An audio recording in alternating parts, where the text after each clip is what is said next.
Hello everyone, welcome to my YouTube channel. I am your Raghunatha R, Assistant Master, Government High School, Badavanalli, Madhugiri Taluk, Tumkur District.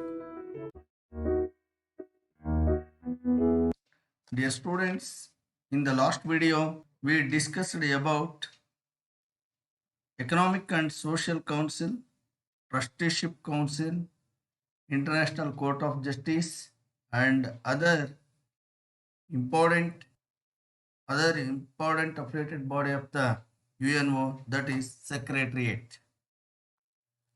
In this video, we are going to discuss about achievements of UNO. Achievements of UNO. First one, peacekeeping functions of UNO. ಇಲ್ಲಿ ವಿಶ್ವಸಂಸ್ಥೆಯ ಸಾಧನೆಗಳನ್ನು ನಾವು ನೋಡಿದರೆ ಮೊದಲನೇದು ಶಾಂತಿ ಪಾಲನಾ ಕಾರ್ಯಗಳು ಏನು. ಈ ಒಂದು ಶಾಂತಿ ಪಾಲನೆಯಲ್ಲಿ ಜಗತ್ತಿನ ಶಾಂತಿಯನ್ನು ಕಾಪಾಡುವಲ್ಲಿ ಇದರ ಒಂದು ಪಾತ್ರ ಏನು ಅಂತ ನಾವು ನೋಡಿದರೆ, the UNO has solved many conflicts. ವಿಶ್ವಸಂಸ್ಥೆ ಅಂತಕ್ಕಂಥದ್ದು ಅನೇಕ ಜಾಗತಿಕ ಸಮಸ್ಯೆಗಳನ್ನು ಪರಿಹರಿಸುವಲ್ಲಿ ಬಹಳ ಪ್ರಮುಖ ಪಾತ್ರವನ್ನು ವಹಿಸಿ ಜಟಿಲವಾಗಿರ್ತಕ್ಕಂಥ ಎಷ್ಟೋ ಸಮಸ್ಯೆಗಳಿಗೆ ಪರಿಹಾರವನ್ನು ಇದು ಕಂಡುಕೊಂಡಿದೆ. ಆದರೆ ಏನಾಗಿದೆಯಪ್ಪ ಅಂದರೆ ಇನ್ನೂ ಸಾಕಷ್ಟು ಸಮಸ್ಯೆಗಳು ಹಾಗೆ ಉಳಿದಿವೆ. ಇದಕ್ಕೆ ಕಾರಣ ಏನಪ್ಪ ಅಂತಂದರೆ, ಈ ಒಂದು ವಿಶ್ವಸಂಸ್ಥೆಯ ಭದ್ರತಾ ಸಮಿತಿಯಲ್ಲಿರ್ತಕ್ಕಂಥ ಕಾಯಂ ಸದಸ್ಯ ರಾಷ್ಟ್ರಗಳಲ್ಲಿನ ಒಂದು ಒಮ್ಮತ ಅಭಿಪ್ರಾಯ ಇಲ್ಲದೆ ಇರತಕ್ಕಂಥದ್ದು. ಅಂದರೆ ಯಾವುದೇ ಒಂದು ಅಭಿಪ್ರಾಯಕ್ಕೆ ಪರವಿರೋಧವಾಗಿರ್ತಕ್ಕಂಥ ತೀರ್ಮಾನಗಳನ್ನು ಕೈಗೊಳ್ಳುವಲ್ಲಿ ಇವುಗಳ ನಡುವೆ ಒಂದು ಸಾಮ್ಯತೆ ಇಲ್ಲದೆ ಇರತಕ್ಕಂಥ ಪರಿಣಾಮ ಇನ್ನೂ ಎಷ್ಟೋ ಸಮಸ್ಯೆಗಳಿಗೂ ಪರಿಹಾರವನ್ನು ಹುಡುಕಲಿಕ್ಕೆ ಆಗಿಲ್ಲ. ಅಂತಹ ಒಂದು ಇದರ ಮಧ್ಯೆನೂ ವಿಶ್ವಸಂಸ್ಥೆ ಅನೇಕ ಗುರುತರವಾಗಿರ್ತಕ್ಕಂಥ ಸಮಸ್ಯೆಗಳನ್ನು ಪರಿಹಾರ ಮಾಡುವಲ್ಲಿ ದಿಟ್ಟವಾಗಿರ್ತಕ್ಕಂಥ ಹೆಜ್ಜೆಯನ್ನು ಇಟ್ಟೈತೆ. The UNO has worked towards resolving the crisis of Suez Canal. ಈ ಒಂದು ಸೂಯೆಜ್ ಕೆನಾಲ್ಗೆ ಸಂಬಂಧಪಟ್ಟಂಥ ಸಮಸ್ಯೆ ತಲೆದೋರಿದಾಗ ವಿಶ್ವಸಂಸ್ಥೆ ಮಧ್ಯಪ್ರವೇಶ ಮಾಡಿ ಈಜಿಪ್ಟ್ ಮತ್ತು ಇತರೆ ದೇಶಗಳ ಮಧ್ಯೆ ಉಂಟಾಗಿರ್ತಕ್ಕಂಥ ಈ ಒಂದು ಸೂಯೆಜ್ ಕೆನಾಲ್ ಸಮಸ್ಯೆಯನ್ನು ಪರಿಹಾರ ಮಾಡ್ತು. Iran, Indonesia, Kashmir, Palestine, Korea and other crisis resolved by UNO. ಈ ಎಲ್ಲ ಸಮಸ್ಯೆಗಳಿಗೆ ಪರಿಹಾರವನ್ನು ಹುಡುಕ್ತಕ್ಕಂಥ ಕೆಲಸವನ್ನು ವಿಶ್ವಸಂಸ್ಥೆ ಮಾಡಿದೆ. It has continued to work on disarmament and nuclear disarmament areas. ಜೊತೆಗೆ ಈ ಒಂದು ನಿಶಸ್ತ್ರೀಕರಣ, ಡಿಸಾರ್ಮಮೆಂಟ್ ಅಂದರೆ ನಿಶಸ್ತ್ರೀಕರಣ, ಆಮೇಲೆ ನ್ಯೂಕ್ಲಿಯರ್ ಡಿಸಾರ್ಮೆಂಟ್, ಅಣ್ವಸ್ತ್ರಗಳನ್ನು ನಿಶಸ್ತ್ರೀಕರಣ ಅಂದರೆ ಅಣ್ವಸ್ತ್ರಗಳನ್ನು ಕಡಿಮೆ ಮಾಡ್ತಕ್ಕಂಥ ದಿಸೆಯಲ್ಲಿ ವಿಶ್ವಸಂಸ್ಥೆ ಪ್ರಮುಖವಾಗಿರ್ತಕ್ಕಂಥ ಹೆಜ್ಜೆಯನ್ನು ಇಡ್ತಾ ಇದೆ. ಇಷ್ಟೇ ಅಲ್ಲ, ಈ ಒಂದು ಕೋಲ್ಡ್ ವಾರ್, ಈಗ ಕೋಲ್ಡ್ ವಾರ್ ಎಂಡ್ ಆಗಿದೆ. ಆ ಕೋಲ್ಡ್ ವಾರ್ ಎಂಡ್ ಆಗಲಿಕ್ಕೆ ವಿಶ್ವಸಂಸ್ಥೆ ಕಾರಣ ಅಂತ ಹೇಳಿದ್ರೆ ತಪ್ಪಾಗಲಿಕ್ಕಿಲ್ಲ. These are the peace keeping functions of UNO.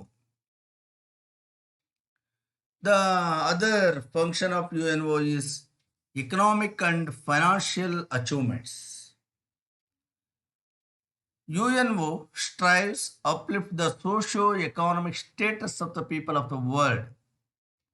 ಈಗ ಜಾಗತಿಕವಾಗಿರ್ತಕ್ಕಂಥ ಜನರ ಸಾಮಾಜಿಕ ಆರ್ಥಿಕ ಸ್ಥಿತಿಗತಿಯನ್ನು ಉನ್ನತೀಕರಿಸ್ತಕ್ಕಂಥ ಕೆಲಸವನ್ನು ಈ ಒಂದು ಎಕನಾಮಿಕ್ ಆ್ಯಂಡ್ ಫೈನಾನ್ಷಿಯಲ್ ಈ UNO ಅಂತಕ್ಕಂಥದ್ದು ಮಾಡ್ತಾ ಇದೆ. It formulated ಗ್ಯಾಟ್ means general agreement on trade and tariff. ಈ ಒಂದು ಗ್ಯಾಟನ್ನು ರೂಪಿಸೋದ್ರ ಮೂಲಕ ಜಾಗತಿಕವಾಗಿ ಎಲ್ಲ ರಾಷ್ಟ್ರಗಳ ಮಧ್ಯೆ ಸರಕು ಮತ್ತು ಸೇವೆಗಳ ಮುಕ್ತ ಸಂಚಾರಕ್ಕೆ ಇದು ಅವಕಾಶವನ್ನು ಮಾಡಿಕೊಟ್ಟಿದೆ. Another important programme of this is the United Development Programme. ಈ ಒಂದು ಯೋಜನೆ ಅಡಿಯಲ್ಲಿ ಜಾಗತಿಕವಾಗಿ ಎಲ್ಲ ರಾಷ್ಟ್ರಗಳ, ಅದರಲ್ಲೂ ಹಿಂದುಳಿದಿರ್ತಕ್ಕಂಥ ರಾಷ್ಟ್ರಗಳು ಅಥವಾ ಬಡ ರಾಷ್ಟ್ರಗಳ ಅಭಿವೃದ್ಧಿಗೆ ಇದು ಸಾಕಷ್ಟು ಕೊಡುಗೆಯನ್ನು ಕೊಟ್ಟಿದೆ. World bank and IMF functioning under the Abel support of the UNO. ಇಂದ ಈ ಒಂದು ವರ್ಲ್ಡ್ ಬ್ಯಾಂಕು ಮತ್ತು IMF, ಈ ವರ್ಲ್ಡ್ ಬ್ಯಾಂಕ್ ಮತ್ತು IMF ಕಾರ್ಯವನ್ನು ನಿರ್ವಹಿಸಲಿಕ್ಕೆ ಬೇಕಾಗಿರ್ತಕ್ಕಂಥ ಫೈನಾನ್ಷಿಯಲ್ ಸಪೋರ್ಟ್ ಇರ್ಬೋದು ಅಥವಾ ಅಡ್ಮಿನಿಸ್ಟ್ರೇಟಿವ್ ಸಪೋರ್ಟ್ ಇರ್ಬೋದು, ಯಾವುದೇ ರೀತಿಯಾಗಿರ್ತಕ್ಕಂಥ ಸಪೋರ್ಟು ಈ ಒಂದು ಇದರಿಂದ ಸಿಗ್ತಾ ಹೋಗುತ್ತೆ, UNO ಇಂದ ಸಿಗ್ತಾ ಇದೆ. ಪರಿಣಾಮವಾಗಿ ಈ ವಿಶ್ವ ಬ್ಯಾಂಕ್ ಮತ್ತು IMFನಿಂದ ಸಾಕಷ್ಟು ಹಣದ ಸಹಾಯವನ್ನು ಪಡ್ಕೊಳ್ಳೋದ್ರ ಮೂಲಕ ಬಡ ದೇಶಗಳು ತಮ್ಮ ಅಭಿವೃದ್ಧಿಯನ್ನು ಸಾಧಿಸಲಿಕ್ಕೆ ಸಾಧ್ಯ ಆಗಿದೆ. ಸೋಷಿಯಲ್ ಅಚೀವ್ಮೆಂಟ್ ಆಫ್ UNO ಅಂತ ನಾವು ನೋಡಿದರೆ World Health Organisation, UNESCO, UNICEF are few organisation that are interested in social well being of the world. ಜಗತ್ತಿನಲ್ಲಿ ಸಾಮಾಜಿಕ ಸಾಮರಸ್ಯವನ್ನ, ಸಾಮಾಜಿಕ ಸುಧಾರಣೆಗಳನ್ನು ತರುವಲ್ಲಿ ಈ ವಿಶ್ವಸಂಸ್ಥೆಯ ಆರ್ಗನ್ಸ್ ಆಗಿರ್ತಕ್ಕಂಥ ವರ್ಲ್ಡ್ ಹೆಲ್ತ್ ಆರ್ಗನೈಜೇಷನ್ನು, ಯುನೆಸ್ಕೋ, ಯುನಿಸೆಫ್ಗಳ ಪಾತ್ರ ಅತ್ಯಂತ ಅನನ್ಯವಾಗಿರ್ತಕ್ಕಂಥದ್ದು. ಅಷ್ಟೇ ಅಲ್ಲ, the universal declaration of human rights in 1948 is considered as an important international achievement of UN. ಬಹಳ ಪ್ರಮುಖವಾಗಿರ್ತಕ್ಕಂಥ ಅಂತಾರಾಷ್ಟ್ರೀಯ ಸಾಧನೆ ಅಂತ ಹೇಳಿದ್ರೆ the universal declaration of human rights, ಅಂದರೆ ಮಾನವ ಹಕ್ಕುಗಳ ಸಾರ್ವತ್ರಿಕ ಘೋಷಣೆ ಏನಾಯಿತು 1948ರಲ್ಲಿ, ಇದು ವಿಶ್ವಸಂಸ್ಥೆಯ ಅತ್ಯಂತ ಪ್ರಮುಖ ಸಾಧನೆ ಅಂತಂದು ಹೇಳ್ಬಿಟ್ಟು ನಾವು ಹೇಳ್ಬೋದು. So the UNO has played decisive role in the removal of apartheid, colonialism and imperialism. ಇದರ ಜೊತೆಗೆ ಅಪಾರ್ಥೈಡ್ ಇರ್ಬೋದು, ವರ್ಣಭೇದ ನೀತಿ, ಕಾಲೋನಿಯಾಲಿಸಮ್ ವಸಾಹತುಶಾಹಿ ನೀತಿ ಮತ್ತು ಇಂಪೀರಿಯಾಲಿಸಮ್ ಸಾಮ್ರಾಜ್ಯಶಾಹಿ ನೀತಿ, ಇವುಗಳನ್ನು ಸಾಮ್ರಾಜ್ಯಶಾಹಿ, ವಸಾಹತುಶಾಹಿ ಮತ್ತು ವರ್ಣಭೇದ ನೀತಿ ಇವುಗಳನ್ನು ತೊಡೆದು ಹಾಕುವಲ್ಲಿ it played an important role, decisive role, ತುಂಬ ಪ್ರಮುಖವಾಗಿರ್ತಕ್ಕಂಥ ಪಾತ್ರವನ್ನು ವಹಿಸಿದೆ. Dear students, now I am going to explain various organisation under UNO. ವಿಶ್ವಸಂಸ್ಥೆಯ ಅಡಿಯಲ್ಲಿ ಬರ್ತಕ್ಕಂಥ ವಿವಿಧ ಸಂಘಟನೆಗಳ ಬಗ್ಗೆ ಈಗ ನಾವು ನೋಡೋದಾದ್ರೆ, ಮೊದಲನೇದಾಗಿ ಫುಡ್ ಅಂಡ್ ಅಗ್ರಿಕಲ್ಚರ್ ಆರ್ಗನೈಜೇಷನ್, ಇದನ್ನು FAO ಅಂತ ಕರೀತಾರೆ, Food and Agriculture Organisation. Food and Agriculture Organization was born in 1945. It established in 1945. FAO established with the aim of fight against poverty, malnutrition and hunger all over the world.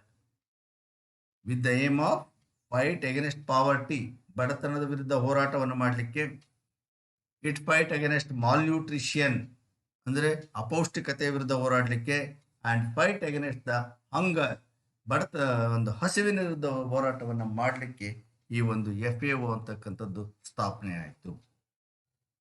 FAO has 3 sub divisions. ಇದರಲ್ಲಿ 3 ಉಪವಿಭಾಗಗಳನ್ನು ನಾವು ಕಾಣ್ತೀವಿ. ಒಂದು conference ಸಮ್ಮೇಳನ, 2 committee ಸಮಿತಿ ಅಂತಕ್ಕಂಥದ್ದು, ಇನ್ನೊಂದು director general. ಈ 3 ಉಪಸಮಿತಿಗಳನ್ನು, ಉಪವಿಭಾಗಗಳನ್ನು ಕಾಣ್ತೀವಿ. Conference, committee and direct general, these are the 3 sub divisions of FAO. The head quarter of FAO is in Rome. ಇಟಲಿಯ ರೋಮ್ನಲ್ಲಿ ಇದರ ಒಂದು ಮುಖ್ಯ ಕೇಂದ್ರ ಕಚೇರಿ ಇದೆ. Students, do you know the aims of FAO? First one is development of agriculture, ಕೃಷಿಯ ಒಂದು ಅಭಿವೃದ್ಧಿ.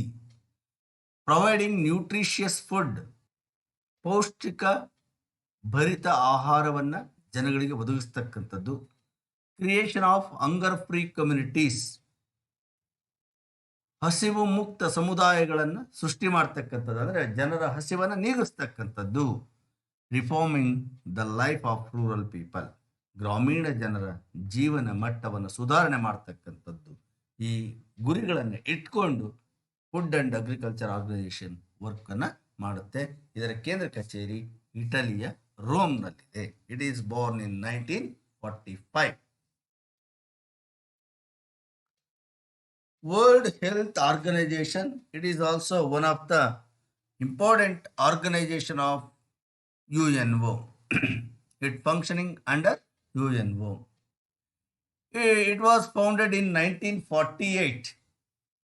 It was WHO. WHO means World Health Organization, founded in 1948. It's the main aim of WHO is improving the health of the world community. Improving the health of the world community, ಜಾಗತಿಕ ಸಮುದಾಯದ ಆರೋಗ್ಯವನ್ನು ಸುಧಾರಣೆ ಮಾಡ್ತಕ್ಕಂಥ ಒಂದು ಗುರಿಯನ್ನು ಇಟ್ಕೊಂಡು ಈ ಒಂದು ವರ್ಲ್ಡ್ ಹೆಲ್ತ್ ಆರ್ಗನೈಸೇಷನ್ ಅಂತಕ್ಕಂಥದ್ದು ಪ್ರಾರಂಭ ಆಯಿತು 1948ರಲ್ಲಿ. The head office of WHO is in Geneva of Switzerland. ಸ್ವಿಟ್ಜರ್ಲ್ಯಾಂಡಿನ ಜಿನೇವಾದಲ್ಲಿ ಇದರ ಒಂದು ಮುಖ್ಯ ಕಚೇರಿ ಇದೆ. ಸೊ ಇದರ ಒಂದು ಫಂಕ್ಷನ್ಸ್ ಏನು, ಕಾರ್ಯಗಳೇನು ಅಂತಂದರೆ, the WHO has strived to eradicate diseases like plague, cholera, malaria, and smallpox. WHO strives to eradicate. It tried to eradicate ಅಂದರೆ ನಿವಾರಣೆ ಮಾಡ್ತಕ್ಕಂಥದ್ದು. ಏನು, ಅನೇಕ ಕಾಯಿಲೆಗಳ ನಿವಾರಣೆಗೆ ಇದು ತನ್ನ ಪರಿಶ್ರಮವನ್ನು ಹಾಕಿದೆ. ಎಂತೆಂಥ ಕಾಯಿಲೆಗಳು? Plague, cholera, malaria, smallpox, ಇಂಥವುಗಳ ನಿವಾರಣೆಗೆ ಸಾಕಷ್ಟು ಶ್ರಮವನ್ನು ಈ ಒಂದು WHO ಅಂತಕ್ಕಂಥದ್ದು ಮಾಡ್ತಾ ಇದೆ. It is also working towards freeing the world from AIDS, cancer and other major diseases. ಇಷ್ಟೆಲ್ಲ ಜಗತ್ತನ್ನು ಏಡ್ಸು, ಕ್ಯಾನ್ಸರು ಮೊದಲಾದ ಮಾರಣಾಂತಿಕ ಕಾಯಿಲೆಗಳಿಂದ ಮುಕ್ತಗೊಳಿಸಲಿಕ್ಕೆ ಇದು ಶ್ರಮಿಸ್ತಾ ಇದೆ. The organization is trying to address issues like population growth. It trying to address issues like population growth. ಜನಸಂಖ್ಯಾ ಬೆಳವಣಿಗೆಯಿಂದ ಆಗ್ತಕ್ಕಂಥ ಸಮಸ್ಯೆಗಳನ್ನು ನಿವಾರಣೆ ಮಾಡಲಿಕ್ಕೆ ಇದು ಪ್ರಯತ್ನಿಸ್ತಾ ಇದೆ. ಜೊತೆಗೆ ಈ trying to address hunger, malnutrition and other challenges in the coming days also. ಬಡತನ, ಅಪೌಷ್ಟಿಕತೆ ಮತ್ತಿತರ ಸಮಸ್ಯೆಗಳನ್ನು ನಿವಾರಣೆ ಮಾಡಲಿಕ್ಕೂ ಸಹ ಇದು ಶ್ರಮಿಸ್ತಾ ಇದೆ. ಹೀಗೆ ಈ WHO ಅಂತಕ್ಕಂಥದ್ದು ಸಾಕಷ್ಟು ಪರಿಶ್ರಮದ ಮೂಲಕ ಜಾಗತಿಕ ಜನರ ಆರೋಗ್ಯವನ್ನು ಸುಧಾರಣೆ ಮಾಡ್ತಕ್ಕಂಥ ದಿಸೆಯಲ್ಲಿ ದೃಢವಾಗಿರ್ತಕ್ಕಂಥ ಹೆಜ್ಜೆಯನ್ನು ಇಡ್ತಾ ಇದೆ. Dear students, now I am going to explain United Nations Educational, Scientific and Cultural Organization. ಇದು ಸಿಂಪಲ್ ಆಗಿ ಯುನೆಸ್ಕೋ ಅಂತ ಕರೀತಾರೆ. It was founded in the year 1946. It is founded in the year 1946. The head office of UNESCO is in Paris. ಯುನೆಸ್ಕೋದ ಕೇಂದ್ರ ಕಚೇರಿ ಪ್ಯಾರಿಸ್ನಲ್ಲಿದೆ. It is specialized institution which strives to improve the science, education and culture of the world. ನೋಡಿ, ಇದನ್ನು ಸ್ಥಾಪನೆ ಮಾಡಿರ್ತಕ್ಕಂಥ ಉದ್ದೇಶ ಏನಪ್ಪ ಅಂತಂದರೆ, improve the science, education and culture of the world. ವಿಜ್ಞಾನ, ಶಿಕ್ಷಣ ಮತ್ತು ಸಾಂಸ್ಕೃತಿಕ ಅಂಶಗಳನ್ನು ಇಂಪ್ರೂವ್ ಮಾಡ್ತಕ್ಕಂಥ, ಸುಧಾರಣೆ ಮಾಡ್ತಕ್ಕಂಥ ಉದ್ದೇಶವನ್ನು ಇಟ್ಕೊಂಡು ಈ ಒಂದು ಯುನೆಸ್ಕೋವನ್ನು ತೆರೆದಿದ್ದಾರೆ. ನೋಡಿ, ಅಲ್ಲಿದೆ United Nations Educational, Scientific and Cultural Organisation. ಅಂದರೆ ಶೈಕ್ಷಣಿಕವಾಗಿ, ವೈಜ್ಞಾನಿಕವಾಗಿ, ಸಾಂಸ್ಕೃತಿಕವಾಗಿ ಡೆವಲಪ್ಮೆಂಟನ್ನು ಸಾಧಿಸುವ ಉದ್ದೇಶವನ್ನು ಇಟ್ಕೊಂಡೇ ಈ ಒಂದು ಸಂಸ್ಥೆಯನ್ನು ಸ್ಥಾಪನೆ ಮಾಡಿರ್ತಕ್ಕಂಥದ್ದು. It is active in technical education, cultural issues, creating thinking and media strategies to preserve the world heritage also. It is very active. ಯಾವುದರಲ್ಲಿ? ಇನ್ ಟೆಕ್ನಿಕಲ್ ಎಜುಕೇಷನ್, ತಾಂತ್ರಿಕ ಶಿಕ್ಷಣವನ್ನು ಪೂರೈಕೆ ಮಾಡೋದರಲ್ಲಿ. ಕಲ್ಚರಲ್ ಇಶ್ಯೂಸ್, ಸಾಂಸ್ಕೃತಿಕ ವಿಷಯಗಳಿಗೆ ಸಂಬಂಧಪಟ್ಟಂತೆ ಸಂಕೀರ್ಣಗಳನ್ನು ಏರ್ಪಡಿಸುವಲ್ಲಿ. ಕ್ರಿಯೇಟಿವ್ ಥಿಂಕಿಂಗ್, ತಾರ್ಕಿಕ ಆಲೋಚನೆಗಳನ್ನು ಬೆಳೆಸುವಲ್ಲಿ. ಆ್ಯಂಡ್ ಮೀಡಿಯಾ ಸ್ಟ್ರಾಟಜೀಸ್, ಮೀಡಿಯಾಗಳ ಒಂದು ತಂತ್ರಗಾರಿಕೆಯಲ್ಲಿ ಇರಿ. ಆ ಜೊತೆಗೆ it preserve the world heritage also. ವಿಶ್ವ ಪಾರಂಪರಿಕ ತಾಣಗಳ ಸಂರಕ್ಷಣೆಯಲ್ಲಿ its role is very decisive. ಇದರ ಒಂದು ಪಾತ್ರ ಅತ್ಯಂತ ಪ್ರಮುಖವಾಗಿರ್ತಕ್ಕಂಥದ್ದು. It support governmental and non governmental organisations to spread the importance of education. It give more importance to education, to spread the education, ಶಿಕ್ಷಣವನ್ನು ಪಸರಿಸುವಲ್ಲಿ ಇದು ಬಹು ಮುಖ್ಯವಾಗಿರ್ತಕ್ಕಂಥ ಪಾತ್ರವನ್ನು ವಹಿಸುತ್ತೆ. ಇಲ್ಲಿ ಗೌರ್ಮೆಂಟು, ನಾನ್ ಗೌರ್ಮೆಂಟ್ ಆರ್ಗನೈಸೇಷನ್ ಯಾವಾದರೂ ಆಗಿರ್ಬೋದು, ಶಿಕ್ಷಣವನ್ನು ಪಸರಿಸುವಲ್ಲಿ ಅದರ ಒಂದು ನೆರವನ್ನು ಪಡ್ಕೊಳ್ಬಹುದು. Next, another important organs of the organisation of UNO ಅಂತ ನಾವು ನೋಡೋದಾದ್ರೆ, United Nations International Children's Emergency Fund, simple ಆಗಿ ಯುನಿಸೆಫ್ ಅಂತ ಕರಿಬಹುದು. United Nations International Children's Emergency Fund, ಅಂತಾರಾಷ್ಟ್ರೀಯ ಮಕ್ಕಳ ತುರ್ತು ನಿಧಿ ಅಂತ ಕನ್ನಡದಲ್ಲಿ ಕರೀತಾರೆ. It was founded in the year 1946. The head office of the UNICEF is in New York. It established for the benefit of the children. Later, it became a permanent body in the year 1953. In the initial stage, it established for the benefit of the children. ಇದು ತಾತ್ಕಾಲಿಕವಾಗಿ ಸ್ಥಾಪನೆ ಆಗಿತ್ತು 1946ರಲ್ಲಿ. ಆಗ ಮಕ್ಕಳ ಕಲ್ಯಾಣವನ್ನು ಸಾಧಿಸ್ಲಿಕ್ಕಾಗಿ, ಮಕ್ಕಳ ಕಲ್ಯಾಣದ ಉದ್ದೇಶವನ್ನು ಇಟ್ಕೊಂಡು ಈ ಒಂದು ಸಂಸ್ಥೆ ತಾತ್ಕಾಲಿಕವಾಗಿ ಪ್ರಾರಂಭ ಆಗಿತ್ತು. Later it became permanent body, ಮುಂದೆ ಇದು ಖಾಯಂ ಒಂದು ಸಂಸ್ಥೆಯಾಗಿ ರೂಪುಗೊಂಡಿತು 1953ರಲ್ಲಿ. The institution has 30 member, UNICEF has 30 members. The main aim of the organization is to create conducive environment for the development of the children and women. The main aim of the UNICEF, ಇದರ ಒಂದು ಮುಖ್ಯ ಗುರಿ ಏನಪ್ಪ ಅಂದರೆ, to create ಕಂಡಿಸಿವ್ means ಅನುಕೂಲಕರವಾಗಿರ್ತಕ್ಕಂಥ environment, ವಾತಾವರಣವನ್ನು ಸೃಷ್ಟಿ ಮಾಡ್ತಕ್ಕಂಥದ್ದು. ಯಾಕಂದರೆ for the development of children and women, ಮಹಿಳೆಯರ ಮತ್ತು ಮಕ್ಕಳ ಅಭಿವೃದ್ಧಿಗೆ ಒಂದು ಉತ್ತಮವಾಗಿರ್ತಕ್ಕಂಥ ವಾತಾವರಣವನ್ನು ಕ್ರಿಯೇಟ್ ಮಾಡ್ತಕ್ಕಂಥದ್ದೇ ಇದರ ಒಂದು ಮುಖ್ಯ ಗುರಿ. It provide aid for all the ನೀಡಿ ಕಂಟ್ರೀಸ್, ಇದು ಎಲ್ಲ ದೇಶಗಳಿಗೂ, ಯಾವ ದೇಶಕ್ಕೆ ಅಗತ್ಯ ಇದೆಯೋ ಅಂತ ಎಲ್ಲ ದೇಶಗಳಿಗೂ ಒಂದು ಅಗತ್ಯವಾಗಿರ್ತಕ್ಕಂಥ ಸಹಾಯವನ್ನು ಮಾಡುತ್ತೆ.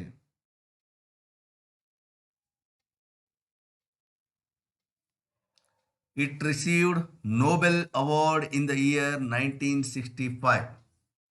It's very important. This organization of UNO received Nobel Award in the year 1965. 1965ರಲ್ಲಿ ಇದರ ಒಂದು ಕಾರ್ಯಕ್ಕೆ ಮೆಚ್ಚಿ ನೋಬೆಲ್ ಅವಾರ್ಡನ್ನು ಈ ಒಂದು ಸಂಸ್ಥೆಗೆ ಕೊಡಲಾಗಿದೆ. It sells greeting cards to generate funds to funds its various functions. It sells greeting cards. UNICEF sells greeting cards. ಇದು greeting ಕಾರ್ಡನ್ನು ಮಾರಾಟ ಮಾಡುತ್ತೆ, ಶುಭಾಶಯ ಪತ್ರಗಳನ್ನು ಮಾರಾಟ ಮಾಡುತ್ತೆ. ಯಾಕಂದರೆ ಟು ಜನರೇಟ್ ಫಂಡ್ಸ್, ಹಣವನ್ನು ಗಳಿಸ್ಲಿಕ್ಕೆ. ಆ ಹಣ ಏನು ಮಾಡುತ್ತೆ ಅಂದರೆ to fund its various functions, ತನ್ನ ಅನೇಕ ಕಾರ್ಯಗಳಿಗಾಗಿ ಹಣವನ್ನು ವಿನಿಯೋಗಿಸ್ಲಿಕ್ಕೆ ಹಣ ಬೇಕು. ಆ ಹಣವನ್ನು ಗಳಿಸ್ಲಿಕ್ಕೆ ಇಟ್ ಸೆಲ್ಸ್ ಗ್ರೀಟಿಂಗ್ ಕಾರ್ಡ್ಸ್. ಪ್ರಶ್ನೆ ಕೇಳ್ತಾರೆ, UNICEF sells greeting cards why ಅಂದರೆ to generate funds to funds its various function ಅಂತಂದೇಳಿ ಉತ್ತರವನ್ನು ಬರಿಬೇಕಾದ. It is known as human outlook. ಯಾವತ್ತೂ ಮಾನವೀಯ ದೃಷ್ಟಿಯಿಂದ ನಾವು ಈ ಸಂಸ್ಥೆಯನ್ನು ನಾವು ನೋಡಬೇಕಾಗ್ತದ್ರೆ, ಎಲ್ಲೇ ಜಗತ್ತಿನಲ್ಲಿ ಯಾವುದೇ ದೇಶ ಶಿಕ್ಷಣಕ್ಕಾಗಿ, ಸಾಂಸ್ಕೃತಿಕ ಉದ್ದೇಶಕ್ಕಾಗಿ ಏನಾದರೂ ಇದು ನೆರವನ್ನು ಕೇಳಿದಾಗ ಮುಕ್ತ ಹಸ್ತದಿಂದ ಇದು ನೆರವನ್ನು ನೀಡುತ್ತೆ. ಜೊತೆಗೆ ವಿಶ್ವದ ಪಾರಂಪರಿಕ ತಾಣಗಳು ಅಂತ ಏನಿದ್ದಾವೆ, ಆ ಪಾರಂಪರಿಕ ತಾಣಗಳ ಸಂರಕ್ಷಣೆಯಲ್ಲಿ ಇದು ಬಹುಮುಖ್ಯವಾಗಿರ್ತಕ್ಕಂಥ ಪಾತ್ರವನ್ನು ವಹಿಸುತ್ತೆ. ನಮ್ಮಲ್ಲಿರ್ತಕ್ಕಂಥ ಪಶ್ಚಿಮ ಘಟ್ಟಗಳಿರ್ಬೋದು, ಹಂಪಿ ಇರ್ಬೋದು, ಪಟ್ಟದಕಲ್ಲು, ಇಂಥ ಸ್ಥಳಗಳನ್ನು ಈ ಒಂದು ವಿಶ್ವ ಪಾರಂಪರಿಕ ತಾಣಗಳಾಗಿ ಘೋಷಣೆ ಮಾಡಿರ್ತಕ್ಕಂಥದ್ದು. ಅವುಗಳ ಸಂರಕ್ಷಣೆಯಲ್ಲಿ ಯುನಿಸೆಫ್ ಅಮೂಲ್ಯವಾಗಿರ್ತಕ್ಕಂಥ ಪಾತ್ರವನ್ನು ವಹಿಸ್ತಕ್ಕಂಥದ್ದನ್ನು ನಾವು ನೋಡಬಹುದು.